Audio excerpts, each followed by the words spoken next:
Our presenter for the 11 o'clock time slot is Robert Saig. He's from Anaheim, California, and will be sharing with us his capstone project, The Dealership of Tomorrow.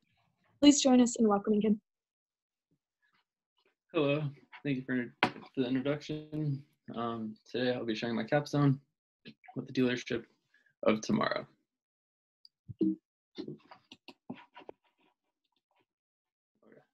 So before I begin, I'm going to kind of give you a little breakdown of what I'll be talking about. So I'm going to begin a little bit of my personal passion, a little bit about Porsche, the scope of my project, my objective, and how it turned out, my vision. So beginning with my passion. So I come from a heritage of, I'd say, automotive enthusiasts. My grandfather was a mechanic. My father was a mechanic. By the age of 16, he had his own mechanic shop. And this is kind of translated into a passion for the auto industry.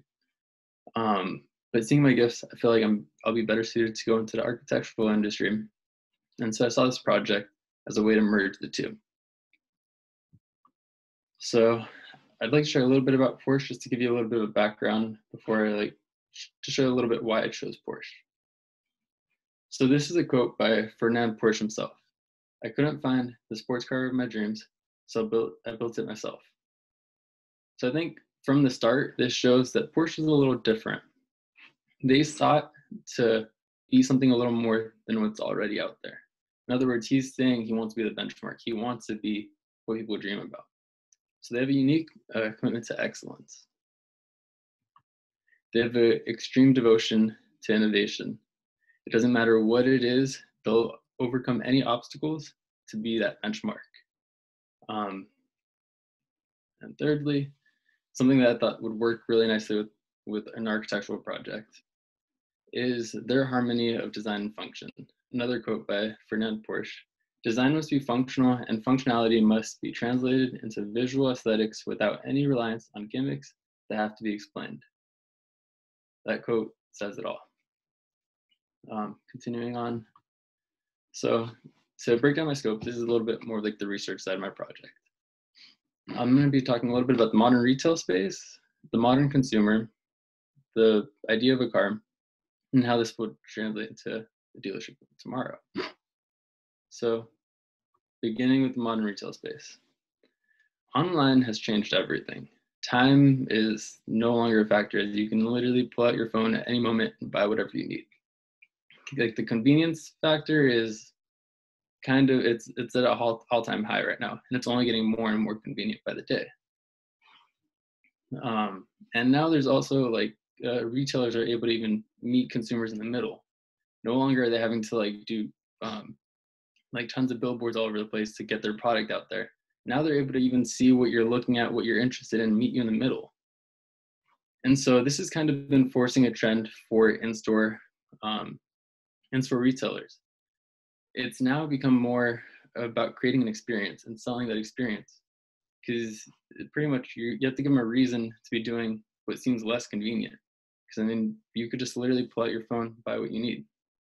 You can see this a lot with Target, as how their whole premise, their whole identity is selling you almost like a more cleaner experience than a place like Walmart. Continuing on, the modern consumer. So with that said, the expectations are set pretty high today. The time and availability is kind of a must. And a research study done by Google, it shows that 53% of customers will leave a mobile site if it takes more than 3 seconds to load. So that kind of can show you a little bit of what they're expecting. Personability is a big factor. Because things are so easy to grab and get right now, a big thing is buying things that kind of are more customizable to your liking. And this is somewhere where people could easily, a retailer can even improve their experience, because a study done by Deloitte shows that 48% would wait longer to receive a personalized product than just any other thing. So if you can give it more of an it factor, they're willing to wait. And then once again, so because of the whole online factor, now they're waiting on the experience. They're wanting, if they're going to go to your store, they're going to go do something that's almost less convenient. They want to be sold an experience. Now, something else that's changed today, the idea of a car. Back in the day, a car was pretty much a tool, it had 4 wheels, took me from A to B, that's all it needed to be. But now, they're kind of seen as a little bit more because they've improved a lot. It's crazy how many dating sites have even shown that like having a car in your profile apparently makes things look better. And actually, there's even other sites that show other resources and studies that show that people that have like a nicer car generally feel better about themselves. And just, yeah, it's interesting how people see their car. They put a little bit too much weight on it. But anyway, another thing, the average American today spends about 18 days in a car a year. So it's also kind of showing that people that are buying cars are looking at different things. They're not necessarily just looking for it to have 4 wheels. Now they're looking at what's it like inside? Is this something that I would like? Is this something I could stay in for a long time? And another thing that's changing is the whole autonomous game. That was in the past seen as something that'll eventually happen. It's pretty close now. We're getting pretty close today. And now, how does this translate into a dealership? So this is a little bit of the current thoughts of what people say about dealerships. It's sort of a love-hate relationship. People like going to them to see the cars, touch the cars, test drive them and stuff. But once the factor of time comes into play, the satisfaction drops. The average purchasing process, just in the financial aspect, takes 3.5 hours. So any enjoyment they built up going into the dealership, they've lost it by the time you're starting to purchase it. In a study done by Auto Trader, when asked millennials, Gen Xers, and Gen Zs about their purchasing a car, if they'd want to go buy a car and stuff, 24% said they'd rather get a root canal than go to deal with the salesman at a dealership.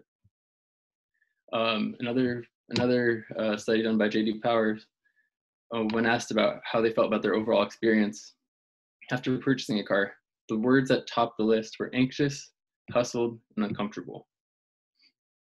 Another important thing that was really interesting that I found by Auto Trader was 72% said they would visit dealers more if their experience was improved. This was one thing that like it's pretty obvious. Like now we're seeing even like Carvana, like the whole app thing, because people are just trying to avoid going to a dealership because it's kind of stuck in the past.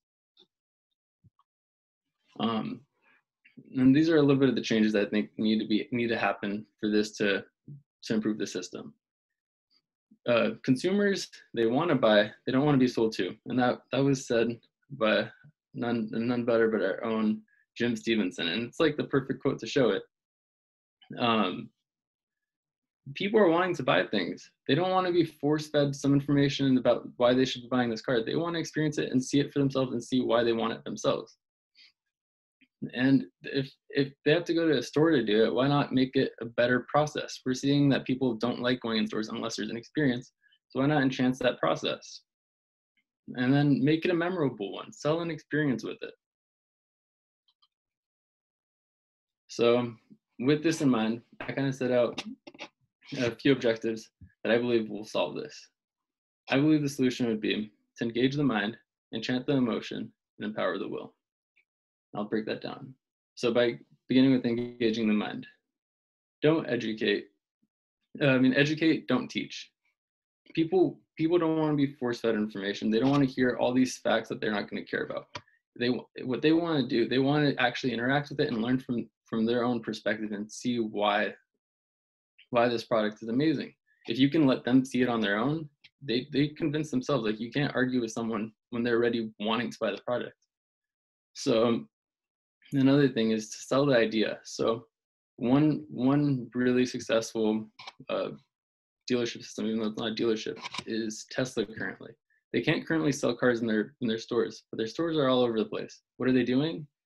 They see their stores as a place to educate and a place to sell that concept of sustainability, because they believe that if they let consumers come in, interact with the car in a different space where there isn't a salesman like breathing down their throats, that they'd actually learn to enjoy the product. And when they do have like people on the floor to give information and actually educate, their duty isn't to force the product down their throat. It's literally just to answer the questions, be there to support the process. Enchanting the emotion. I believe this would be key in the actual space that I'd be designing. Provide an immersive environment. So build an environment that sells the product. Build an environment where it kind of gives them a break from the outside, whatever else they're thinking about. Give them a space to spotlight what they want. Use the senses, captivate the senses. When you touch something and when you interact with it, when you get the smells, it's a lot more real. It's almost more intimate. And then based on the research, test drives were a plus. People love the test drives. So why not put the dealership in a place where that test drive is emphasized? And lastly, empower the will. I believe the other two, when done right, will naturally do this. But I believe it's the dealership's job to promote the process and provide support. Not necessarily be like they're holding their hand the whole process, but be there when they need you. So with this, I came to my vision, and this came down to the actual designing aspect. So the process pretty much was, I created an architectural program and designed a floor plan, then got a concept and integrated it to that, and then I created the vision. So beginning with the architectural program, because the space is about 25,000 square feet, the list was a little big.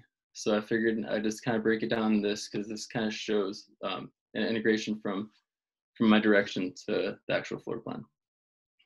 So I pretty much want to break down the space into three spaces: the experience center, the staff center, and the service center. Service center and staff center, they are what they say. The experience center is where I believe that this product would actually sell itself. So I wanted to design the space almost like how people interact with Porsche's website. So if you're looking for a specific car, you don't go looking at a bunch of other cars that you're not interested in. You specifically search out that car. Porsche's current lineup sells 6 different vehicles, and I believe that pitching it from these 3 different realms, you'll be able to sell that. So I went by the luxury experience, the innovative experience, and the performance experience. So those 3 kind of are good division of their vehicles and their product line. The Club Lounge, that's for members of the Porsche Passport membership, which is a subscription based program where you can rent out a Porsche for pretty much a month, and then after a month you can rent out another Porsche, and then for another month you get another Porsche. So I kind of want to also, why not give them a better experience by actually providing them a lounge in their actual dealership, so they get a little bit more. So continuing on, so the floor plan development pretty much was creating bubble diagrams, and then I created skill cutouts to kind of understand the spacing, and then I integrated the concept to it. So for my concept, so kind of going off that quote we said in the beginning, I wanted the interior and exterior that reflects Porsche's dynamic harmony between form and function. So I wanted the dealership, the aesthetic of it, to just literally say that this is a different experience. So I wanted to show that when you're going to this place, that this is different. This is something more than just buying a car. Another thing that I thought was important, worth noting, I wanted to set the dealership in a place that also kind of promoted this idea. So for my site, I picked Newport Beach, California. This is just outside of LA, so traffic's a lot better over here, and it's generally more calm. Within a 5-mile radius of the spot I picked, there's 83,000 people there. The average age is 45. Average home value is 1.6 million. Average household income is $210,000. And then this is right off PCH, so it's a gorgeous road, and it gets a decent amount of traffic. So 37,000 people pass it every day. So in the end, it's a clean, wealthy place, and you got the beach right across. So this is my floor plan. You can see it's kind of divided into 2. On the left side, that's where the shop is. On the right is where the experience center is. And you can almost see the 3 hubs. So the main entrance is right over here. And you can see the hub right here, the hub right here, and the last one right there. And then you can see the second floor, and that'll host the staff center as well as the club lounge. And then moving on to the site map. So this is the map of the site I picked. And then right here is the dealership. So for customers going into for maintenance and repairs, they'd come in right here, drop off the car, and they'd enter this way. For those who are looking to actually purchase a vehicle, be given the option to arrange a test drive. The car will be brought to them right here. They can hop on and go out. And here are the isometric views to kind of give you an idea of the proportions.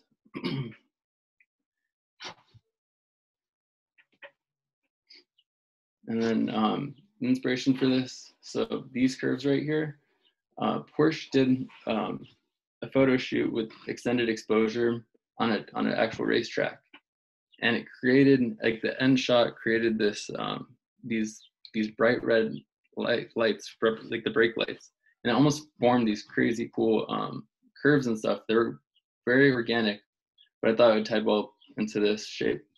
And this shape right here was pulled from the current 911's front bumper and how it interacts with the little side vents. Continuing on, here are the elevations. So this is the front, and this is the rear.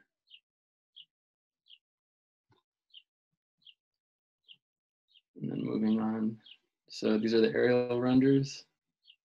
So the exterior facade would be aluminum, kind of carrying their current design, what they currently do, but this is kind of giving it more of an organic, a connection to the actual car.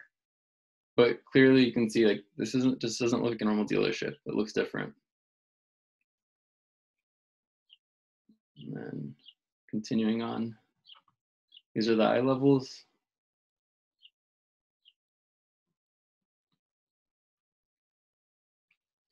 And then this is the interior. So you can instantly see, so this one right here is coming in from the front entrance. You can see to the right and left the two separate hubs.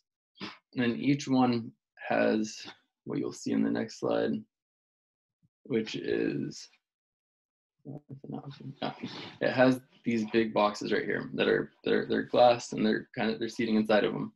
So those are what I kind of want to make the space unique through. I call them spec centers. And essentially what will happen is, when you're interested in purchasing a car, there will be 6 of these based on the 6 different vehicles they have. You'd go inside of one, and you'd be able to interact with the designer if you'd like, or with the tablet that'll be sitting in there. And you'll be able to walk around the car and see different spec options that you can do.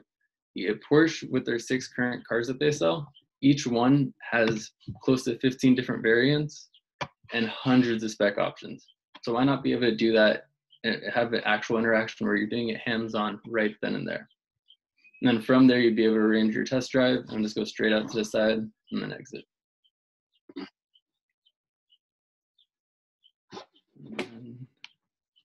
Yeah, so I believe the dealership of tomorrow, what's essential to solving the current dilemma, is through engaging the mind, enhancing the emotions, empowering the will. I believe that this kind of a space almost sells the car for you, so it doesn't put the pressure on a salesman that's harassing you, but lets the space let you see why you want the vehicle. So I told you a little bit about my personal passion of why I chose to do this project, a little bit about Porsche, the scope of my project, my objective, and what my vision looks like. Thank you. And then if you have any questions, you can text the number.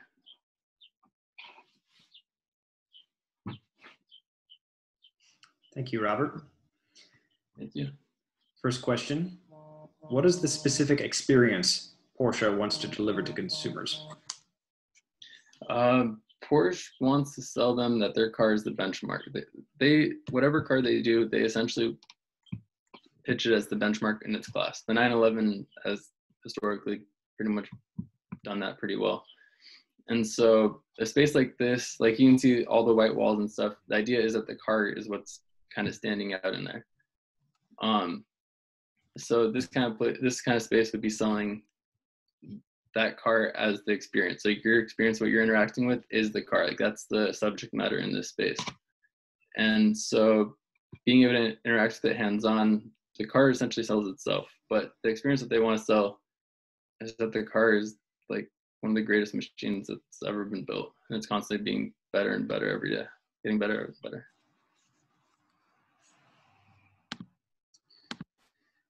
These are some questions and comments from Tim Hunsinger. He said, like the building's curve start point, would like a little color to mimic the minimalistic colors of the vehicle. How would you see this experience concept fitting into an urban site, for instance, Chicago or NYC? So in this tighter space, I'd probably punch in almost like, you can even probably stick this in a mall where you can get like a little spec center whatever tight space you want. And you'd be able to interact with the car right then and there, and they'd probably be able to arrange like test drives in the back or something. But I think the main thing is having a simple space that's letting the vehicle be the subject matter. The exterior, you can make it interesting to kind of bring people into it. But I think the main thing that I'd want if it was a smaller space would be make this the focus. Okay. Another question from Tim. How many cars would a dealership have to hold on site to meet customers' need or design experience? So currently, one of the things that Porsche is seeing trending up is their online purchasing process. So people, like, if you looked at the stats like 10 years ago, barely any people actually bought cars custom unless they're like the one-off models from Porsche.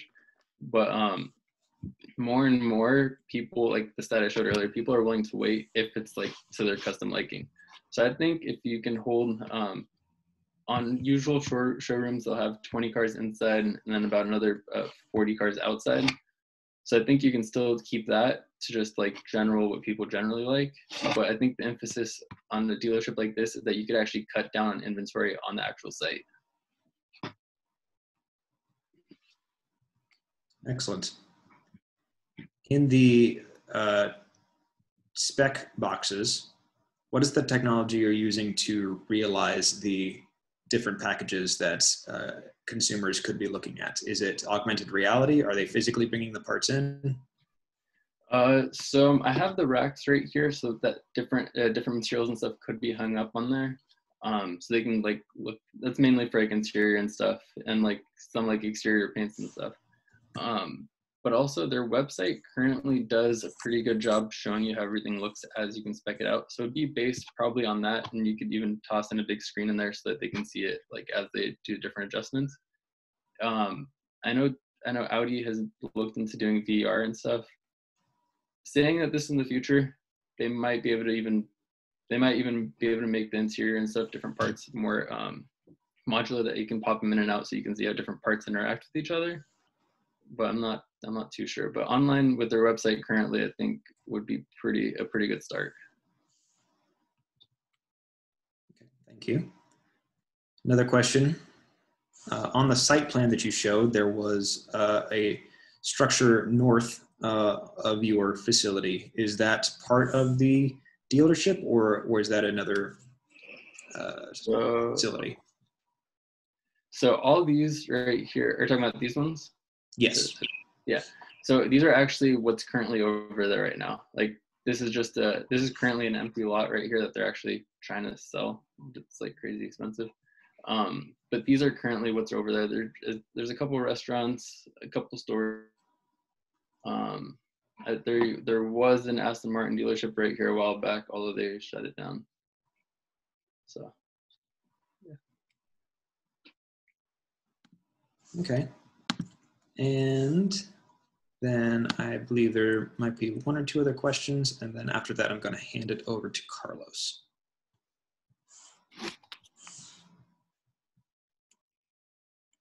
Jim wanted to comment that the Pacific Coast Highway makes a lot of sense. Good choice on that. Thanks.